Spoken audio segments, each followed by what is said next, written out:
Okay, good evening, everybody. This is a study session of the Littleton City Council. It's Tuesday, May 16th. Originally, we thought we would start at 8 p.m. It's 9 p.m., so we're a little behind on our anticipated. We have one study topic. It is ID 17-139, consideration of an intergovernmental agreement to contract dispatch services with South Metro Fire Rescue.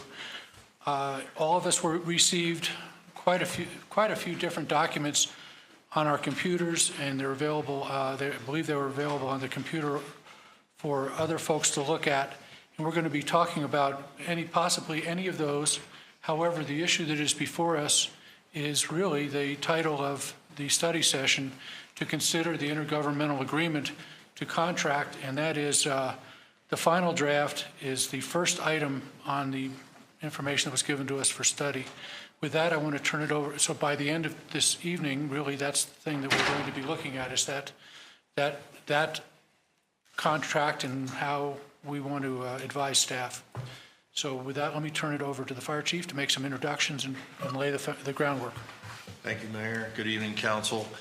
A few introductions. We have Jim Albee from Littleton Fire Protection District with us, Carolyn Sherholz from Highlands Ranch Metro District. Over on the back wall, we have Fire Chief Jerry Rhodes from Cunningham Fire, as well as Mark Lampert, the President for Cunningham Fire Protection District. So as the Mayor said, our council communication is pretty straightforward. What we're asking you to do is consider an IGA again. I want to thank you for sharing time with us again to bring this forward. As you remember, our last meeting, I believe, was March 28th. We gave a pretty lengthy presentation with our fire partners about some issues that we're currently facing, and council had agreed, if I remember correctly, 6-1 to bring back an IGA. We had quite a bit of work to do. There were a lot of questions to be answered.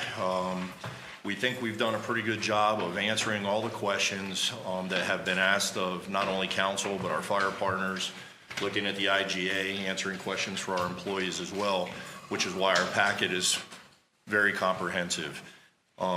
We have hired a consultant to look at the total unification. We've had some dialogue back and forth with them about what dispatch looks like if we do it by itself versus a total unification. And there's a lot of questions and answers in the packet that relate to that as well. We have a pretty straightforward PowerPoint for you tonight. Our council communication is pretty lengthy. Most of you will recall the information in there.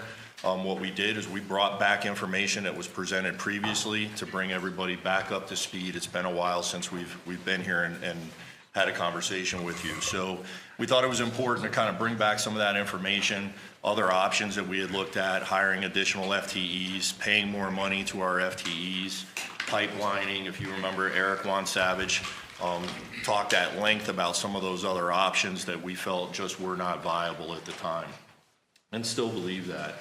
So tonight, our last discussion regarding contracting services was on March 28th. Council unanimously asked us to bring an IGA forward for discussion and consideration. I want to emphasize again that the primary reason for this discussion surrounds the challenges in recruitment and retention of employees, as well as improving our service and long-term cost savings. Contracting our services for dispatch is fully supported by our fire partners, as demonstrated by the letters that were submitted that were part of your council packet. We did receive letters from all three of our fire partners, not only Highlands Ranch Metro District and Littleton Fire Protection District, but also from Cunningham Fire Protection District as well. That letter came today. It was not included in your packet. I did email it to you, but I have hard copies I can pass around if they're needed. Peggy, you want to just pass them? So we're going to start off the presentation tonight. We're going to break it down into 3 different sections. We have Julie from HR here to talk to you a little bit about some of the nuances that are involved with our employees in a transition like this.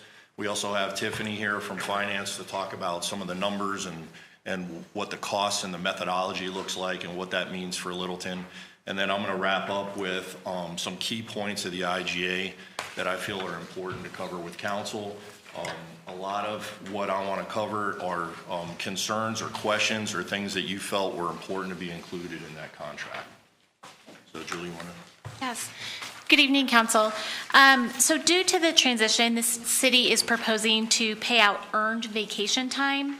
The total cost of paying out earned vacation time through June 30th, 2017 is estimated at $25,285. As far as retirement vesting goes, all of our current Littleton Fire Rescue dispatchers are vested with the exception of 3 employees. It would cost the city of Littleton approximately $11,830 to fully vest them. Lastly, I wanted to speak to you about health insurance coverage. Employees would need to be employed with South Metro before the beginning of a new month in order to avoid a lapse of insurance coverage for employees and their dependents. If the city of Littleton chose to pay COBRA cost for 1 month, it is estimated to cost around $10,000. So, pardon me. Some of the costs that Julie mentioned, I've incorporated into some estimates for 2017, just to give you an idea of how much it would cost if we were to transition on July 1. We incorporated both the vacation payout and the vesting and the potential, what was the last one? Sorry, the health insurance for COBRA. So those numbers have been incorporated into my estimates for 2017. So this slide just indicates that through June 30th, the estimated cost for the city, since the dispatch center is still with the city, it's going to be about $625,000. What I did is I looked at our current salaries through April 30th and did kind of an allocation through the end of June to estimate the salary portion of that. As far as the non-personnel costs, I took the 2017 budget and essentially did half, since it would be through June 30th. I'll caution you, this is probably very conservative because I'm not certain that they would actually spend half of their non-personnel budget by June 30th, but I wanted to give you some conservative numbers in the event that something were to come up between now and the actual signing of the agreement. The one thing that I did adjust is the city has a capital line item of $97,000, and we have already spent $30,000, and that's what we estimate that we're going to spend. We've stopped any additional spending on that line item. So I did not take half of it. I only took about $30,000 of that. The cost that's been proposed by South Metro Fire District for July 1st through December 31st is $583,000. So with these costs together for 2017, the total is about $1.2 million. If you compare that to our budget this year of about $1.4 million, which is the 1.6 minus the E911 line item of $188,000, a very conservative estimate is about $217,000. And as I mentioned previously, I think that's pretty conservative. I think it'll probably come in a little bit better than that for 2017. So the next slide just kind of summarizes some of the assumptions that I'm using for my projections for the out years. So the cost per call, as stated by South Metro, is 58.46. There's going to be a true-up factor for CPI. You know as well as I do, CPI fluctuates annually. And for purposes of this discussion tonight, I have chosen a 2.4% CPI. What that's essentially based on is the last 10 years of the CPI average of 2.35. I wanted to just give you some information for your knowledge, is that the high of the CPI in 2008 was 3.9 as a reference point, and the low was in 2009, and it was negative 0.6, just to give you kind of a range. The call percentage increase, previously we had used a 4.25% call increase. We've adjusted that to kind of go in line with the master plan, which is 7.03%. One could argue one way or the other that may be high, that may be low. I think based on previous years, I think it's probably a little conservative. It might come in a little less than that in the future years, but we are going to follow the master plan on that as far as growth in the 3 districts. So what I'm doing is I'm comparing the future costs based on our 2017 budget, and I'm using an inflation factor of 5%. And the reason that I'm using a 4.5% is mainly because the majority of the costs related to the comm center are salary costs. And we have a 5-year implementation plan that we are working towards for compensation for our employees. And we've noticed that the averages of increases have been about 4.25% for that plan that we're implementing. The other piece that is always kind of up in the air is health increases. We've been fortunate at Littleton that we haven't had to have very many or a very high increase for health insurance for our employees. We actually reduced our premiums in 2017, and it's probably likely that we'll be looking at 0 or maybe even a reduced in 2018 based on how our claims come in. But there could be years that it could be 5%, there could be years it might even be 7%, and we may even get back to the point where it could be double digits. So that's my basis for using a 4.5% increase on our 2017 budget. The other reason that I'm using the 2017 budget is because the 2017 budget reflects where we would need our department to be fully operational, meaning the 13.5 FTEs. And so assuming that we are going to be fully staffed, I think it's prudent that we use our 2017 budget as a comparison for future years. So can we ask questions Yeah. based on what's up there? I've asked this before, but the increase, the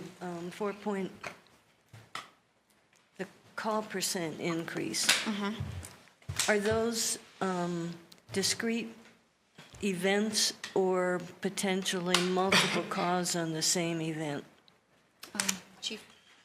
So when ESCI came in and assisted us with developing our master plan, they looked at population predictions into the future as well as call volume, and they anticipated, based on population growth and call increases, and don't quote me on this, I believe a 0.03% increase in fire calls over the next several years. I believe it was 4.2% or 2.2% for EMS calls and 4% for other calls. So the total came out to 7.03% in increase in call volume over the next several years. So it's just based on demographic changes and population growth. Well, but again, call volume is not the same as incidents. So it sounds like we don't know the answer to my question. What are you calling call volume? Well, maybe 10 different people call on the same incident. Or So maybe 20. when I say incident, it's how many emergent calls and non-emergent calls we run, not how many phone calls come into the 911 center. Does that make sense? Okay, so it's incident Correct. increase, not call increase. That's correct, yes, Okay, ma'am. that's what I was trying to clarify. Thank you.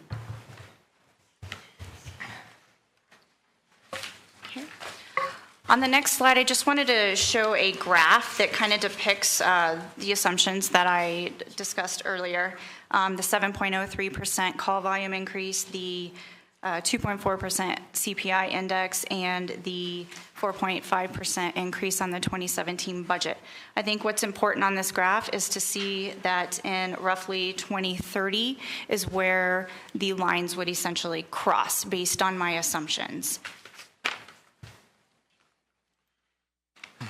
Tiffany, what's the key elements of variability? You know, what's the assumption that causes the most variability in what you have there? Highest sensitivity. The highest sensitivity. I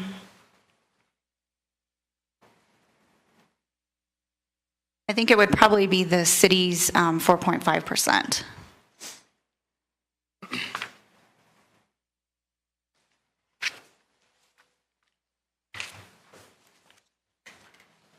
So I'm going to jump in here real quick on this slide and talk to you a little bit about staffing recommendations for emergency centers. Aapko International is an accrediting agency for emergency dispatch centers across the country. Previously, some of the handouts, we provided you some information on Metcom, and they were an accredited dispatch center. They are accredited by Aapko. They follow these staffing recommendations. I'm going to point out two important areas for this. First and foremost, if you look at the column across the top, the table on the left-hand side assumes us having a contract with Cunningham Fire Protection District and takes into account approximately a 20% turnover rate for our dispatch center. If you look at the 2017 line right here, and this is based on 911 calls coming into the dispatch center, not incidents. So how many telephone calls we actually receive is what they use as a methodology to determine their staffing recommendations. In 2017, with Cunningham, and with a turnover rate of 20%, the recommended FTEs is 3.5 per shift or 18.3. Our dispatch center is currently budgeted for 13.5 FTEs, and we currently only have 9, 2 of which are supervisors. It shows you that we're severely understaffed to meet any type of accreditation standard, and these standards are put in place for safety. If we go over to the right-hand side and we assume that we lose Cunningham Fire Protection District as a partner in our dispatch center in the future, if we look at the 2017 number or the 2018 numbers, we would have 63,887 911 calls. Still looking at a 20% turnover rate, we should be at 16 FTEs, and we're currently only at 13.5. And I would take your attention down to the same column down at the bottom. In 2020, based on a 7% volume increase, which we've seen in 911 activity in our phone center, without Cunningham and a 20% turnover rate, our FTE recommendation would be 18.5. That's 5 additional FTEs in the next 3 years, which would increase our cost. So I'll let Tiffany explain the slide, which is a little different than the first one you saw. Can I ask a quick question? What's our current turnover rate? I think for this year, we're at 14%, if I'm not mistaken, for 2017. We were at 50%, I think, in 15, if I'm not mistaken. Actually, I can tell you. 2016, we were at 50%. 2015, we were at 17%. 2014, we were at 42%. And to date, 2017, we're at 14%, and that's in the council communication that Eric Wansavage provided us previously. This next graph, what I'm showing you here is if we were to add additional personnel to kind of come in line with what the chief just discussed, the required FTEs, it's pretty evident that the costs related to that far exceed the costs if we were to contract with South Metro.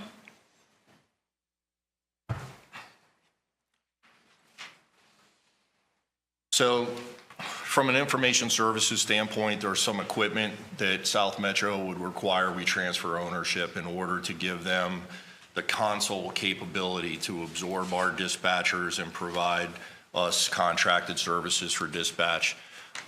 This is all outlined in our IGA.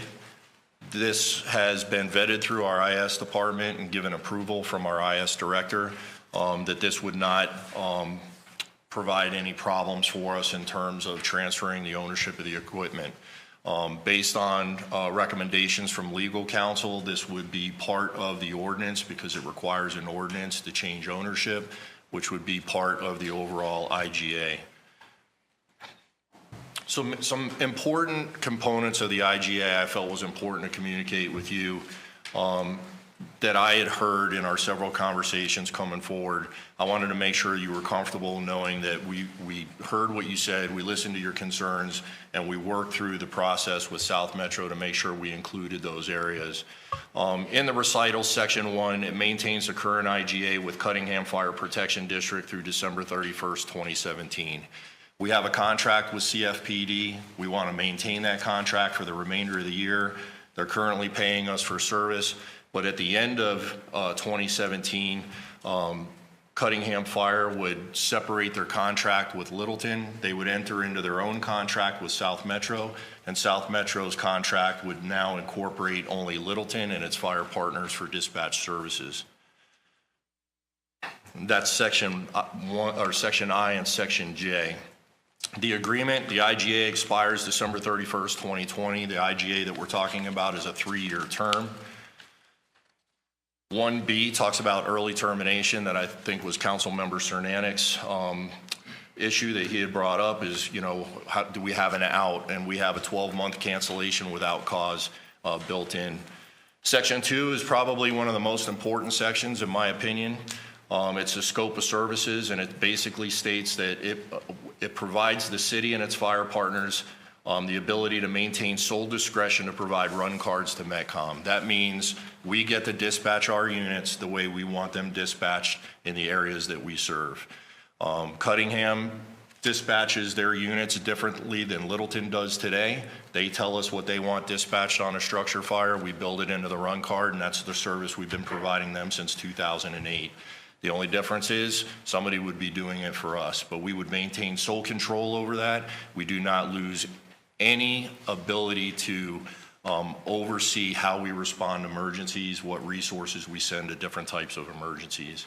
Section 6, again, talks about the equipment that we talked about previously. Section 7 is important. It talks about our dispatch personnel. It identifies which employees will be accepted into the South Metro and the conditions of taking those employees on. They're not required to fill out an application. They're able to go over and keep all their seniority. They will be paid according to their seniority. We'll be buying out their vacation time, and we're negotiating with South Metro to allow them to carry their sick time banks, which have no value here when they separate service, to make sure that they have some type of long-term protection in the event of a catastrophic illness or something to that nature. South Metro recognizes the benefit that that brings to the organization as well as the employees, and they really have gone above and beyond to try to provide our employees with good terms and take care of them. That was a key for all of us. Exhibit A, basically Section 2 explains the staffing requirements of South Metro. If you remember, they're an accredited agency. That Aapko staffing requirement that I showed you is what they maintain. The contract talks about what the staffing level will be, so they can't change it.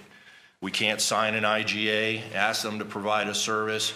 They promise us 2 or 4 dispatchers, and 6 months later, they decide to change it down to 1. They're locked in to the staffing requirement according to the IGA. It also requires them to use CAD and AVLs through our MDT system. All the technology that we have in place remains in place. They're required to use it. They cannot change it later on. They can't decide that they don't want to use a CAD system, or we're not going to use MDTs, which are mobile data terminals. It feeds information to our emergency responders in the field. It also requires that they maintain and continue to use emergency medical dispatching, the same policy and procedure that we currently have in place. It requires them to provide all the GIS data integration and to support City of Littleton and its fire partners with any GIS needs that we might have. Number 7, it requires South Metro to provide us PDF map books for all our emergency units. And number 8 discusses the use of the incident dispatch team that we talked to you about previously that we currently do not have access to or availability to use. Exhibit A, Section 10, has 2 different important points. One is that South Metro has to meet the performance requirements of the NFPA. National Fire Protection Agency 1221 is the NFPA standard for emergency dispatching. It says that dispatchers are required to answer the phone and dispatch within 60 seconds, 90% of the time. All those standards that we currently enjoy will still be in place, and they're locked into it by IGA. Yes, sir. Question on this one. How do those standards compare to our master plan? Our master plan did not address specific standards for dispatch, but they're standards that we follow because they're nationally accepted standards. We have in place several different methods that we track individual dispatch performance. We review it on a regular basis, which takes me to the next point, is that they have to provide us reporting on that. So then from your sense, what's their, and what they're tracking, how does that relate to our master plan or where our current performance is? I would say by having this in the IGA, we at any time could deviate from that standard if we chose to.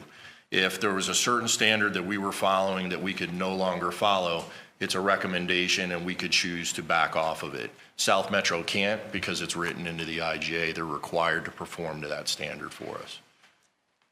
It maintains the current service and has the potential to improve service if we were to ever back off of those standards for any reason. And then number 10 is important, and they have to provide us monthly, quarterly, and annual performance reports on how fast are they answering calls, how quick are they dispatching. They'll give us response times, all the data that we currently collect, they'll be providing to us on a regular basis to make sure we're getting what we're paying for. Chief, is there anything in there that requires them to submit those to us within a certain period of time?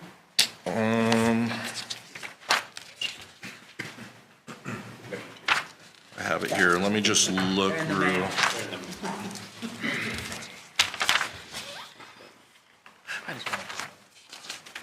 I don't know if it has in here any period of time, but, you know, based on the terminology here, when they said they'll provide it monthly, my guess is that early in the month, I should receive the previous month's report, and I would be expecting that on a regular basis. But looking at Exhibit A10, basically what it says is their performance standards shall meet the requirements of NFPA for fire dispatch and the International Academy of Emergency Medical Dispatches for emergency medical dispatch. They'll provide monthly, quarterly, annual reports to the city that demonstrate compliance with these stated standards. If for any reason the dispatch service levels provided by Metcom are found unacceptable, the city may notify the Metcom director in writing of any deficiencies and expectations for correction, and they'll have 30 days to respond in writing what their plan of action will be. Exhibit B talks a little bit about dispatch service fees. Tiffany, I think, really already covered that. They've agreed to lock us into the price per call for 17 and 18, so we would not see any CPI adjustments until January of 2019. Again, they're going to use a 3-year rolling average methodology to calculate the incident call volume to be billed. That's a benefit to the city and our fire partners for the simple fact that we may have 1 year that we just have a big spike in calls. And if they were to bill us based on last year's calls, we could see a large jump in the price for the next year. But because they're doing it over a 3-year rolling average, it kind of takes away some of the ebbs and flows that we see in our call volume on a year-to-year basis. So beginning January 2019, the cost per call currently at $58.46 would be billed for a true-up payment that represents the adjustment of the CPI for the Denver-Boulder area. And as Tiffany mentioned, I think it's been averaging about, we calculated it at 2.4, but I think it's closer to 2. Right, I actually did check, and I think the estimates, the most recent estimates are 2.8 for next year. The average has been 2.4 over the past 10 years. Yeah. So in this section on this exhibit, it talks about that they're actually using, they're calculating the 3-year rolling average from July 1st to June 30th, 3 years later. And the reason that they're using that mid-year calculation is to provide us the information prior to our budget season. So they're going to give us our 3-year rolling average along with the CPI calculation early enough in the year that when we sit down and we develop our budget with our fire partners, we'll know exactly what they're going to be billing us for that upcoming year. We put that in there specifically so that we weren't behind the 8 ball in terms of budgeting and them giving us the cost for the upcoming year. And then section 2 talks about the conveyance of equipment again. So basically, that's all the information that we have for you in terms of this IGA. The draft IGA that was included in your packet, it does say that there's a June 1st start date. Obviously, we're not going to make that, so we're going to need to look at dates and adjust those accordingly based on the direction that you give us tonight. Obviously, our recommendation is we feel that this is going to provide us better service. It's going to give us better cost sustainability over the long term. And, you know, we support this, our fire partners support it, and I'll be willing to answer any questions that you have. So what questions do we have, Doug? I've got a couple. You said South Metro follows the APCO staffing recommendations for their own staffing? They're accredited by them, so yes, sir. Okay. And the monthly partner status report, the last page on that has the communication center stats. And thank you, Debbie, for sending that out.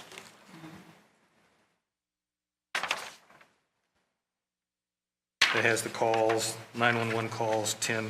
I'm assuming that this is the data that's used for the APCO staffing requirements. That's our report for that's not a South Metro report. True, but I'm assuming they would do something equivalent.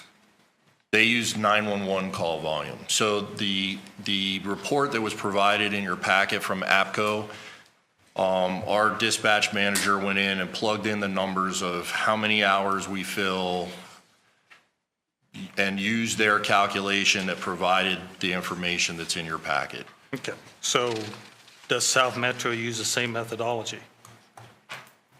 To my knowledge, South Metro, I don't know if they use the same methodology, but they meet the standard of Aapko in order to be accredited by them.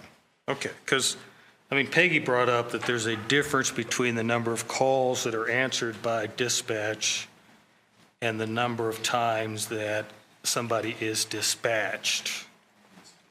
And it's a rather significant difference. Because the data here, which I'm assuming is all the data, all the calls that are answered by our dispatch center, you have about 60,000 calls that come in a year. Okay. So unless something magical happens, I'm assuming that if we transfer all those lines to South Metro, they're going to have about 60,000 calls a year that comes in. Okay. Actually, less. You have 79. The data here says 60, but the point I'm making is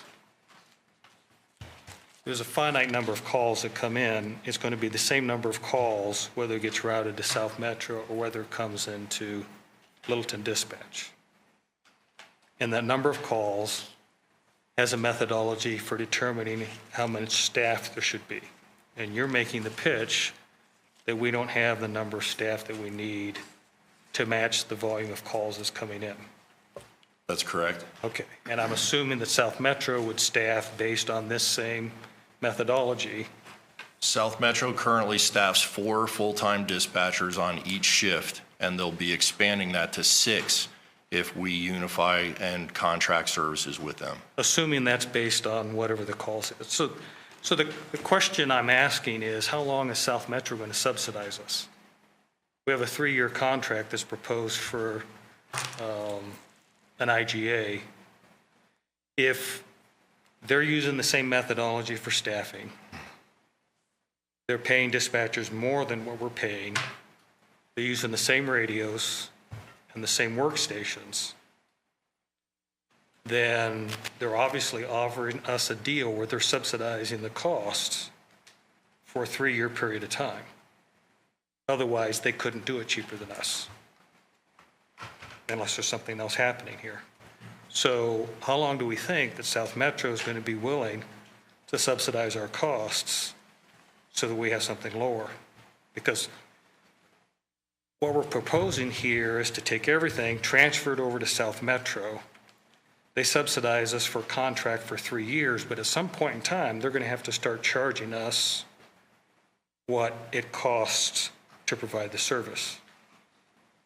And then we get to the same costs that we would have if we stayed here, because we're talking the same number of dispatchers. We've got the same methodology, the same equipment, the same telecommunication line, the same radios, the same everything. It doesn't somehow become cheaper because we move everything over 2 or 3 miles away, and we have a contract that only has a 3-year duration.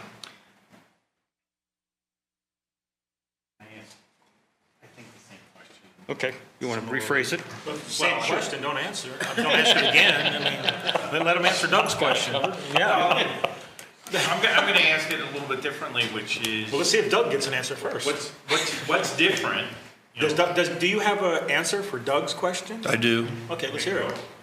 So first off, economies of scale.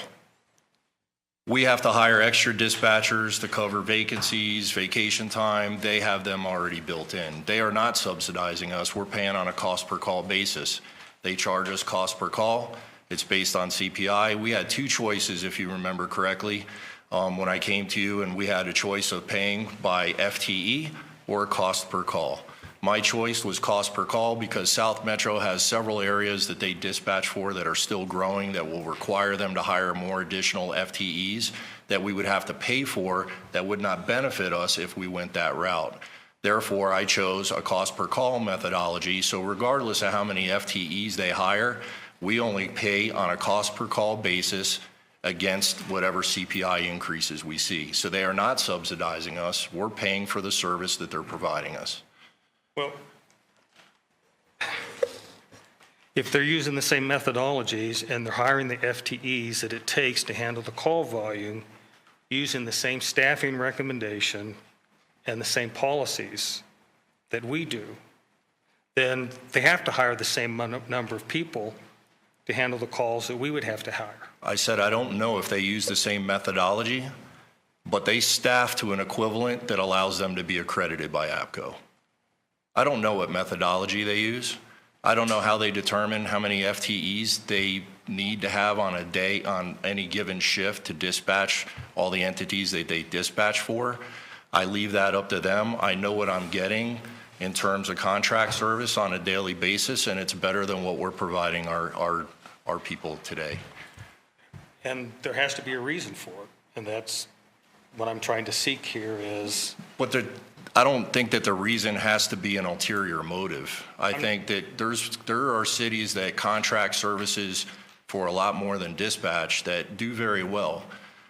Our partners have contracted with us for 40 years, and they have benefited greatly from that contracted service. And I don't think that there's any reason that we can't benefit from contracting a service either. I'm not suggesting there's an ulterior motive, but what I am suggesting is that it's incumbent on us to analyze the costs that were being offered now and the costs they're going to happen in order for them to cover this stuff. It's like if we get a contract and we have a number of contractors bid on an RFP that we have, if we get a proposal that's so low that we know that they cannot do it, then we don't award the contract because there's not any point in doing it. So if there's really 60,000 calls that come in a year that's generated by the areas that Littleton serves, then there's going to be 60,000 calls that come in a year in South Metro from the areas that are generated. And if it really takes 18.45 or 14.43 or whatever numbers that you have down here to provide an acceptable level service, it's going to take that same amount over there as it takes here, and they pay more than we do.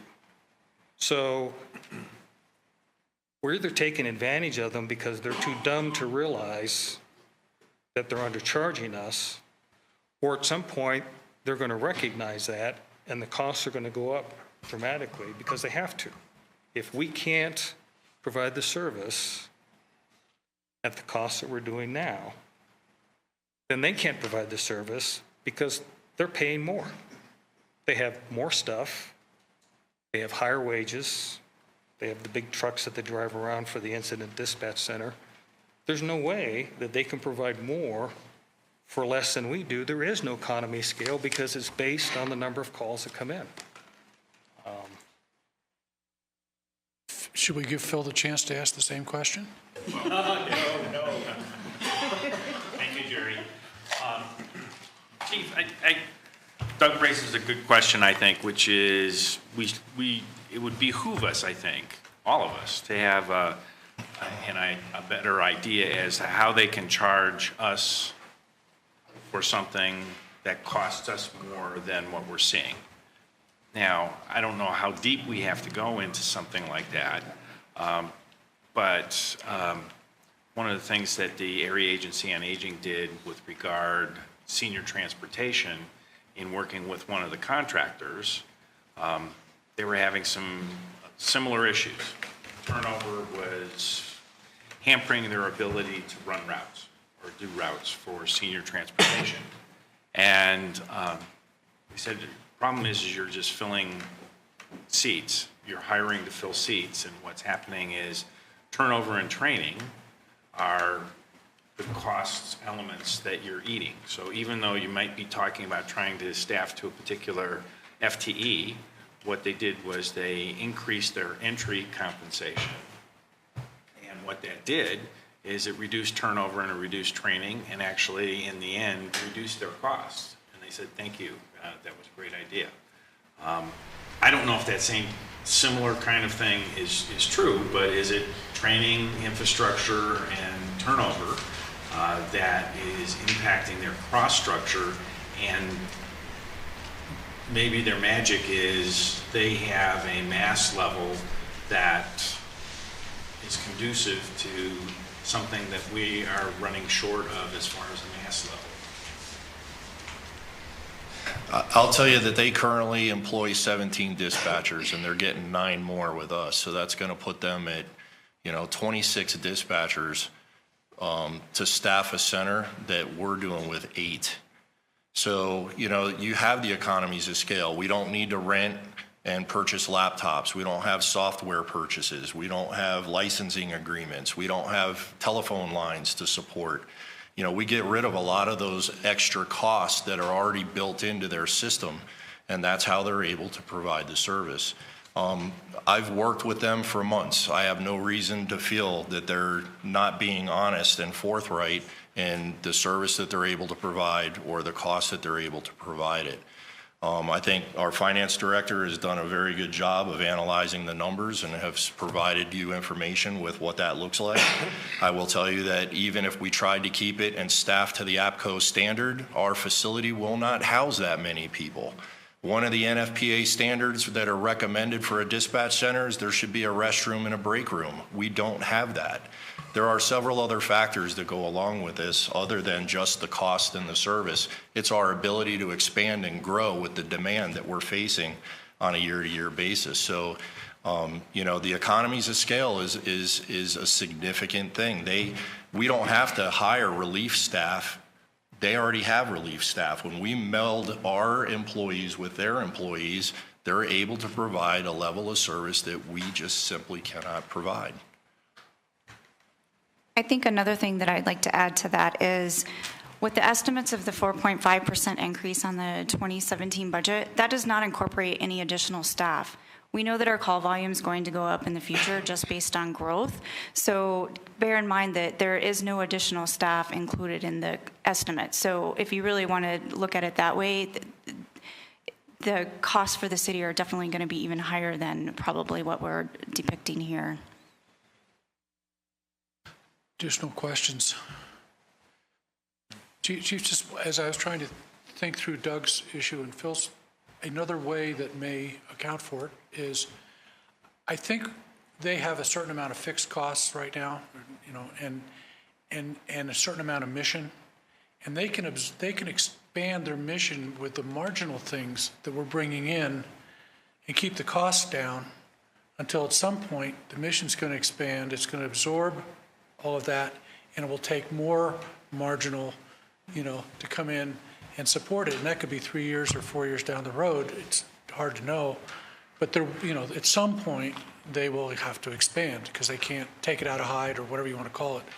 And but still, if we're paying them on a cost of call basis, that's where the negotiation is to keep the cost of call basis from going up too high. Right. And so I get that point that you're raising. We don't know that another contracted entity wouldn't absorb those costs based on their volumes going up or their methodology. We don't know that that's automatically going to be assumed by us or our fire partners.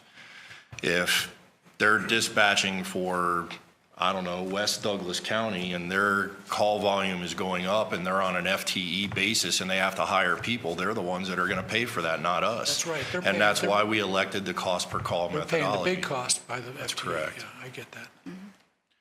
I just want to make a comment that as I was reading through some of the materials, the ability to handle the big ones is so much more there than anywhere else. it's probably a national standard there. Their ability to do a response system, to build up an incident system, to be able to bring in incident dispatchers, the ability to have a field location running a field problem with still keeping the other going, the ability to have sleeping rooms, break rooms, and keep staffing going and going and going instead of that problem that you have where everybody hits their wall at the same time.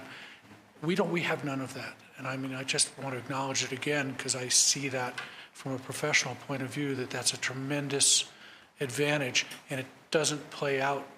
At some point, like Doug said, it was paid for. It costs, but it seems like we're going to get the advantage of all of that we just don't have now. Yeah. And I just really want to be on record that this is in no way, shape, or form a reflection of our dispatchers or their capabilities. They have done more than we've ever asked them to. They've kept us afloat for a long time, and they just really, for me, it's more important that we do it for them.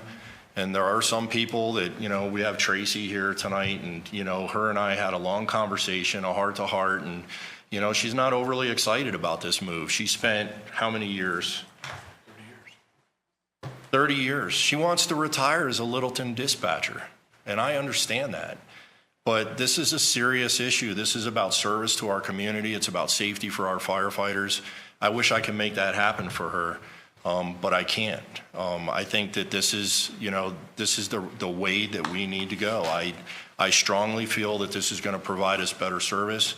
I have confidence in our finance department to look at the financial aspect of this and make sure that the city is going to be in the right position.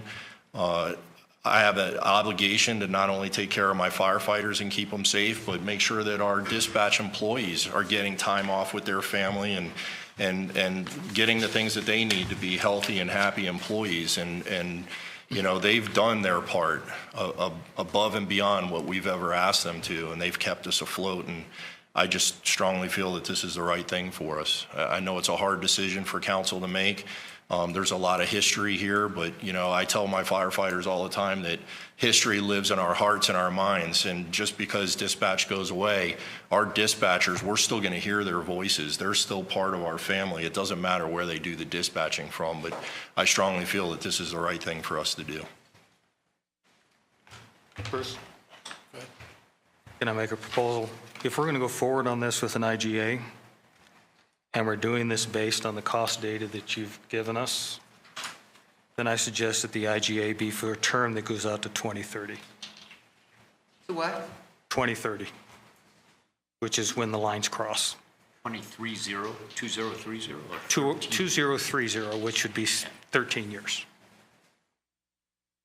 I mean, if we're really talking about this is going to save us the money and there's truly those economy scales and things like this, then change the terms of the IGA and make it good till out to what it is that we're counting on and using to base our decision on, which is 2030. So let me just ask, would you then have the CPI rate that's discussed in this contract, just take that CPI rate and apply it all the way out to 2030? Sure. That whatever the CPI is for, I think you're going to have to define what constitutes a call, because we have varying numbers for the same period of time on what really is a call. And that's a pretty significant piece of the action, is what defines a call. And the process here for defining what happens in 2017 is all messed up. I don't know how you can do a 3-year rolling average for half of the year on 2017 unless you're just normalizing it on a dividing a 3-year average and then dividing it by month and then applying that for 6 months that we have in 2017. But that's small potatoes compared to the whole thing. If it's really that fantastic a deal, then let's get a term that takes us out for till 2030. While we're talking about that piece, it wasn't clear to me where Cunningham drops from being one of our responsibilities contractually to where they contract directly with South Metro Fire Dispatch. And that's another of those, that's another number in there that wasn't clear to me what happens after that, how it looks after that. So, yeah, I can walk you through that. So we would continue our contract with Cunningham Fire for the remainder of 2017. They would pay us. South Metro would continue to dispatch for them. All our costs and Cunningham's costs are included in the price that they gave us. So we're collecting Cunningham's money, we're giving it to South Metro, and they're dispatching them. Come January 1 of 2018, or prior to that, Cunningham Fire would negotiate a separate contract that would go into effect on January of 2018. We would no longer collect the money from Cunningham, and we would only be billed for our incidents along with our fire partners. So we basically would finish out the year with Cunningham, and then they would enter into their own contract with South Metro, and our contract with South Metro would be with Littleton, and then we would bill our fire partners on an annual basis based on their call volumes. And that's where the CPI would begin to kick in from the previous, no, 2019 was the 2019. So we're guaranteed the 5846 in 2018, but it would not include the Cunningham calls at that point. The way I read the contract is in the January of 2019, you're paying for the CPI and doing a true-up for what happened in 2018. That's what it says. Right, so through 2018, you'd be paying the 5846, and then in 2019, you'd be paying an additional payment in effect for the CPI percentage difference. So they would go back and calculate a higher rate times a call and multiply it times the number of calls that they served to take into account, so it'd be 2% higher. Right, or roughly. whatever it is. In 2019. And that's the year that would be the first year of your next, Yeah, but they'd all be the same. you're doing a true-up in arrears. Right. basically. That wasn't my And understanding. then Doug's idea would be to carry the guarantee through to 2030 or something Yeah. further down. And just for clarification, Councilmember Clark, I asked the same question. If the true-up was going backwards and applying the CPI to 2018, and they told me no, because we were locked in. So if we need to change the language to get clarification on that, we'll do that. So they're only supposed to start the adjustment January of 19. They're not supposed to do it in the rears. 18 is a guaranteed price. So we can clean up the language in the contract if that's not clear. Okay, well, you're, Say over the prior year. We can clear that I up. mean, you're talking about a 2% for Right. Yeah. whatever period of time it is. Bill? Is it possible, given, as Councilmember Clark mentions, there may be a difference in definition of terms or how they get counted, to actually either apply what we think is a call to what they're currently doing and try and see if we come up to the same numbers or something that's close, or look at our numbers and apply their counts or in standards so that we know, are we in the ballpark or are we the same in the methodology that has led to the assumptions Director Hooton has had as to what we might see, so we don't end up being terrifically surprised. I can answer that question. So I think bringing in the Aapko and trying to explain the 911 calls, the telephone 911 calls, has added a little confusion. The way everything has been calculated is correct. It's based on incidents. How many actual 911 incidents we respond to? Structure fires, heart attacks, strokes, incidents. That's what the 3-year rolling average is on. And I understand, Chief, you have a great understanding of how we count. I was wondering how they would count the same information or how we would count their information so that we have an apples and apples comparison to just say, hey, that's there. And maybe you've done that and you've looked at those numbers, but I would feel, I think we would have a greater comfort level if we've actually run that parallel comparison either on their numbers or on our numbers, but use our definitions that go into our assumptions versus their counts? We use the same definitions, we're on the same page, it's incidents. I think, He's asking the incidents, so the NIFRS reports would make it equal. well, we don't even count our incidences consistently from year to year. So I think what we need to do as part of the IGA is have a very specific definition of what constitutes an incident. If they're canceled, how soon after the tone is made that they cancel it, that is still considered to be an incident, things like this. And if you want me to give you a specific example, I will, but I think it's probably good enough just to say that there should be a specification in the IGA that defines what constitutes a call that what we're being charged for. We get a run number, it constitutes a call, and we can put that language in the IGA. Yeah, I think your concern is if we've been averaging 15,000 or 14,000 and they do our call volume and it goes up to 21,000, I think that's what you're concerned about is the discrepancies there But potentially. yeah, because, I mean, we have, in this page here, we show 16,222 Right. incidences.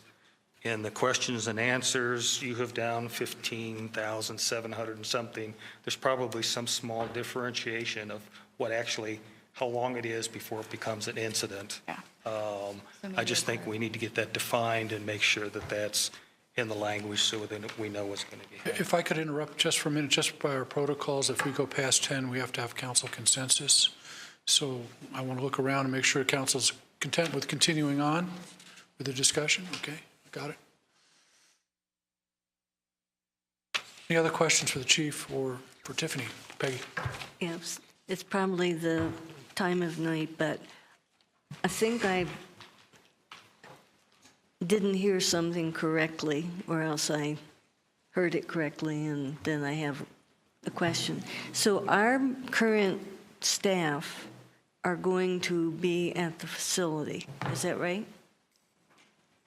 Our current staff will go, and they will answer the calls that come from us, from our area? Or just, Probably initially, but eventually they would be integrated in where they can dispatch anybody that South Metro contracts with. So the idea is for us to get our employees integrated with them, get their employees integrated with us so that any one of the 26 dispatchers can sit at any console and dispatch any unit they need to. Our dispatchers will not be South Metro employees dedicated to only dispatch for South Metro. They would be integrated into their employees, and all their dispatchers would have the capability of dispatching for anybody at any given time. okay. Thank you. So are we running out of questions? Because it really does come down to that bottom line is whether we want staff to come back at a regular council meeting with the beginnings of the process with an IGA incorporating the suggestions that have been made tonight. And so let me turn it over to the, Yeah, if I may.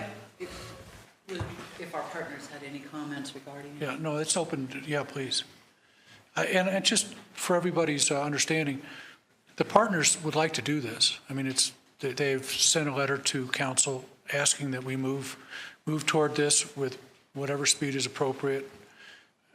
So one of the traditions of this 40-year relationship has been there is an equal vote among the partners. You know, that's just how it's always been, particularly in budget items, years and years and years and years. It was always, well, how do the partners feel? So there is a tremendous inertia already to move toward doing this because of the fire partners having made the decisions that this is what they want to do.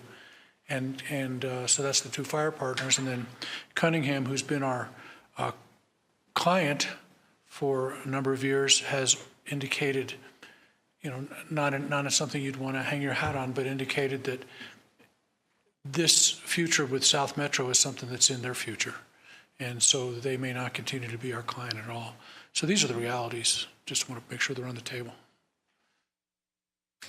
If I may, Mr. Mayor, I think maybe a little more council discussion on the extension of the contract beyond the 3 years. I heard that was at least one request. I just want to, that may be a little problematic in trying to negotiate that with South Metro, but I just want to hear if that's a desire of others to at least see what's possible or not. I think gives you an idea how serious they are on it. I'd actually rather see it, rather than a long extension, start with a 3-year, but with options built into that so that we can spell out the terms, but we have the option to extend it Well, if we're going to go that way. so we do it for 3 years, and then what? We would come back to what we have? I mean, either this is long-term or it isn't, it seems to me. So the better that we can look forward and understand expense, costs, et cetera, the more sense that makes to me. I don't want to, after 3 years, suddenly things are twice as expensive or whatever. Doug, are you then wanting to hold the 5846 for 13 years? 5846 for 13 years, adjusted for the CPI. It basically the same terms that we have here, defining exactly what it means when we're talking about a call, but change the terms to 2030.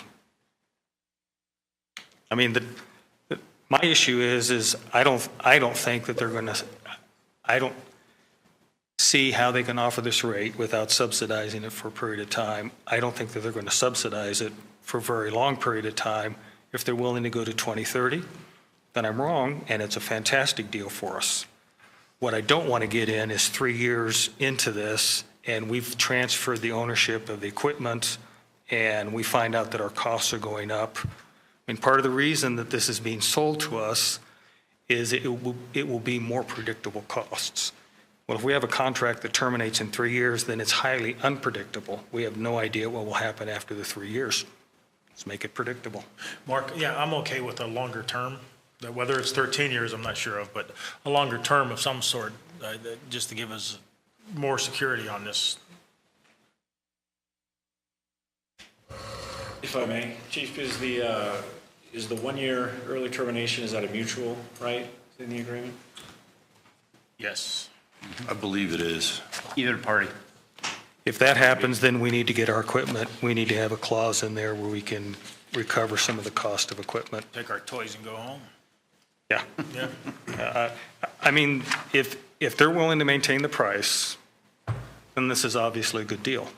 But I don't want to get halfway into it and then find out that this isn't really the deal. If I might, two things. Having worked in the computer field, what your computer's worth today and what it's worth 3 years from now is extremely different. So that doesn't particularly bother me because we'll probably be more than halfway into a replacement cycle anyway. Secondly, I appreciate that we're talking about finances because that is very important. But the one thing you're not talking about is the safety and the impact to our citizens. Okay? Unfortunately, last week, my father-in-law had to be transported by Medic 18. And that medic stayed on the phone for a good 8 minutes from the time the call got connected until the ambulance was in front of the house. Now, the reason they were there was to collect information so we could treat the patient faster once they got there, so they could make sure that my husband was staying calm and collected, and he's the kind of person that would, so. But the reason they could do that is because we called at 8 o'clock on a Sunday night, okay? And we all know from the ESCI report, that's not one of our busiest times, okay? We can't, with the number of dispatchers we have, extend that same kind of service during our peak times, okay? Part of our responsibility is, yes, manage the budget. Part of it is to ensure the safety and health and well-being of our citizens as much as we can. So I'd like you guys to please take that into consideration as you make the bigger decision. I, for one, certainly am. So, you don't need to tell me how serious it is, because I know how serious this is.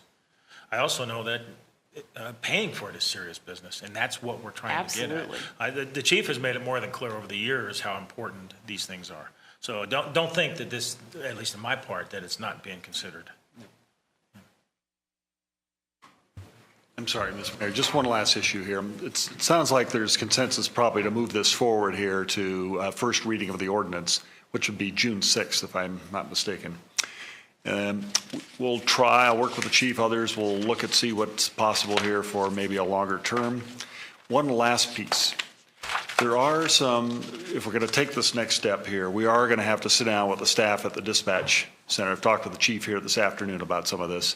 You know, there are some issues that we need to kind of talk through with the staff to communicate some of the details. In fact, some of this may actually have to be reflected perhaps in the form of the agreement. We've captured what we believe are all the costs associated with that, but there may be some other issues there that don't really affect us in cost, but certainly is an issue that we need to kind of protect our own employees in this transfer. So I think, again, if we're going to take the next step for a first reading, we do have some work internal with our staff here to kind of clarify the issues. Any additional discussion? I want to thank fire partners and Jerry and Cunningham for being here. Yeah, absolutely. I think we've already had that discussion about the safety for the citizens piece, and it's this was just really focusing more on the contract tonight. Thank you. I think we're done. Yeah. Thanks, Chief.